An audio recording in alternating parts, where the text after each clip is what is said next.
આજે આપણે બધાએ સંકલ્પ કર્યો છે સવારના પહોરમાં પહેલા પ્રવચનમાં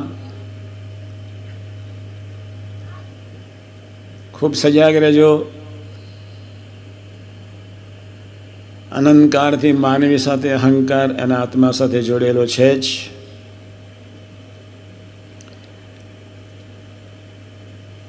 યોગીજી મહારાજના એ શ્લોક તરફ, એમના જીવન તરફ કોઈ માર્ગ નથી. મારા વાણીને ખરેખર વિવેકી, મીઠાશવાળી, પ્રેમાળ, વિનમ્ર, ભક્તિપ્રધાન, પવિત્ર. હું અત્યારે ગોષ્ઠી નહોતો કરવાનો.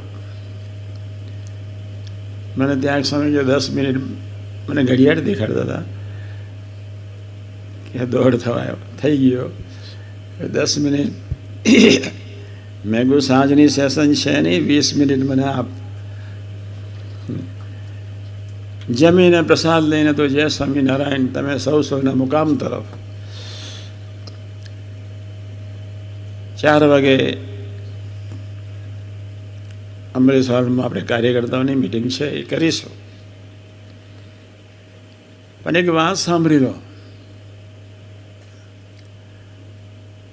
વાણી અહંકાર સાથે નિરંતર જોડાયેલી છે. મેં તમને એક વાક્ય સવારના પરમાં પ્રવચનમાં કહ્યું હતું, ને સાચું માનજો, કે અહીંથી ઠેર પકડતી પુરુષ સુધી 33 કોટી દેવતાઓ અવાંતરની ભૂમિકામાં જે રહ્યા છે, એ પણ વાણીથી નપાસ થાય.